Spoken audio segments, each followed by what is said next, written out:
Welcome to episode 4 of Earth Game Mastery, the manual you never got at birth. I wish to remind you that the majority of this material comes from Zosh, an entity channeled through Robert Shapiro. You can find out more about Zosh at explorerace.com. Now, the following Cosmic Jeopardy questions are still in the creator category. And remember, you only have 5 to 6 seconds to shout out virtually the answers across the airwaves. So ready? Here we go. How does our creator grow?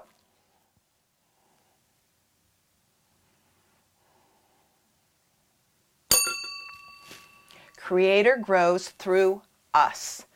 The purpose of this grand Earth experiment is for Creator to catalyze change and growth in us for maximum evolutionary soul growth, thereby contributing to its own growth as well. What are 11 specific characteristics of our Creator's nature? Now, a hint would be for you to ask yourself, what do I feel are the characteristics needed for me as a soul with an immortal personality when taking on extreme challenges? So, ready, go. 6 seconds.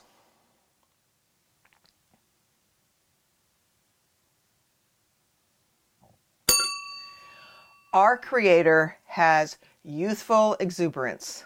Why? Because as I mentioned in the previous episode, it's our Creator's nature being relatively young. Our Creator is also curious. Kind of always like cosmic tinkering, like, what would happen if? Stephen Hawking, known as a physicist and director for theoretical cosmology at Cambridge, reminds us to, quote, remember to look up at the stars and not down at your feet. Try to make sense of what you see and wonder about what makes the universe exist. Be curious, end quote. Our Creator is also very passionate about variety. To prove that point, all one has to do is realize that at any point in time, we have a conservative estimate of 8.7 million species of plant, animal, and different DNA on this planet. It's actually considered a cosmic zoo planet. Also, our Creator has a strong sense of adventure and exploration. When I ask clients what they would like to do when and if they retire, about 85% of them say adventure and travel more. Our Creator is a bit impatient.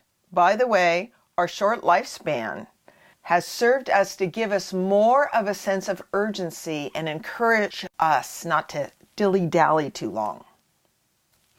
Creator also likes to solve problems and is solution-driven. How many of us are like that? Our Creator is driven to discover, find solutions, and maintain a universe that offers maximum value for us. Creator desires benevolent creation. Why? Because love is Creator's essence. Creator has a stimulating imagination. Einstein commented on the significance of imagination. Quote, imagination is more important than knowledge, for knowledge is limited to all we now know and understand, while imagination embraces the entire world and all there ever will be to know and understand. End quote. Well, we've certainly discovered as creators ourselves that inspiration and imagination are the first steps necessary to create and bring forth any new idea. Our Creator is willing to take responsibility even for high-risk stakes. The Earth Grand Experiment has the highest challenges and the greatest potentials, as mentioned previously. The last characteristics of our Creator I will mention is its great sense of humor, with perhaps just a sprinkle of mischievousness. Now that you have been given a hint, the next Cosmic Jeopardy question is, what are the 3 core signature feelings of the Creator? just guess a few and go for it.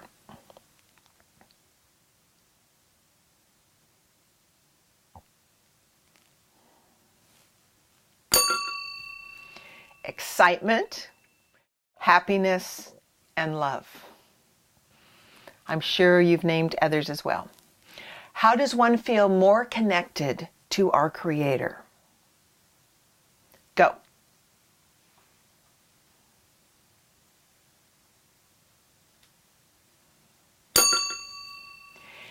Intend and recognize that the Creator is inside you. Ask clearly that you would like a deeper connection and to become more aware of that. Then trust that it will be so. We humans can come to Source naturally because we are Source fractals and have connected DNA, so to speak. Zosh added his input about this.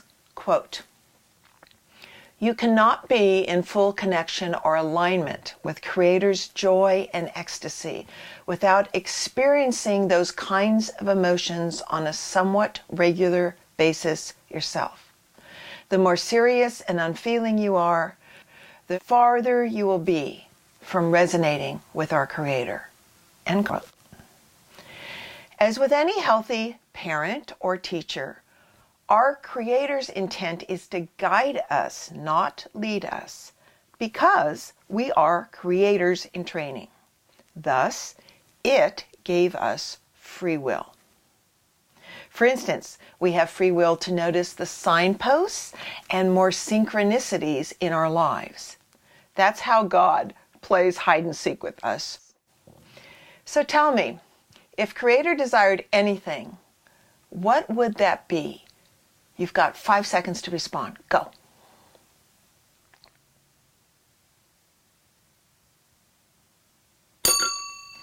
The answer is that our love be returned back to wholeness. And what about our Mother Earth, who is also, as I mentioned before, a living entity? What is her desire and destiny? What's your intuitive hit on this? You've got 5 seconds.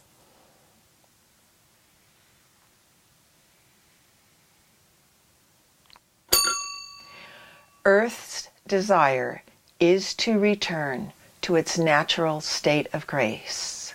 The intention for this planet was true harmony.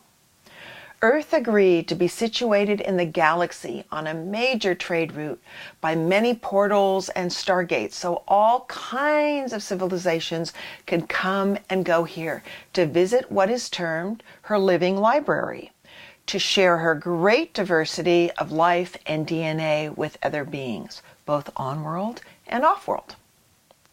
So what happened, you may ask? Why was the destiny of the planet changed from the original concept of harmony? Well, it would take another TV series to explain the detail and complexity of that answer, so I will give you 2 reasons briefly. First, the founders tweaked the original plan early on to create a zone for developing what would be necessary for the explorer race, otherwise known as us humans. The founders had a hand in creating a blueprint for our humanoid prototypes. You can find more about the founders specifically on my website. Go to supersoulsolutions.com, go to the heading Earth Game Mastery Human Origins and Journey, and watch part 1 of the 4-part video. Second, the harmonious destiny of Earth was subverted by some bad boys of the universe who came here about 300,000 years ago, desiring this beautiful planet and its resources for themselves. As we close this episode now, I would like to emphasize Creator's sense of humor. Wise beings like the Dalai Lama are known for their ability to laugh easily in spite of undergoing exceptional hardships. They are often found chuckling to themselves. The Tibetans have a proverb that says, quote, "The secret to living well and longer is to eat half, walk double, laugh triple, and love without measure. End quote. Bearing that in mind, for this week's takeaway practice, I would like you to go to my website, supersoulsolutions.com, and click on the banner heading Super Soul Support. You just scroll down to the heading Healing Arts and Speaking Practicums, and you click on the video at the top of that page. You'll be guided through a very short laughter yoga practicum that I taught 60 nurses, and you'll also learn the 18 health benefits that you can receive from laughing. How fun is that? Laughter is contagious, and remember, laughing and joy allow for easier connection with our Creator because the shared frequency will then be coherent. Email me at merrily@supersoulsolutions.com and let me know if laughter yoga was fun for you. And thanks for joining me, and see you next week where 8 questions will be answered, starting with the controversial one: is the Creator perfect? Until then.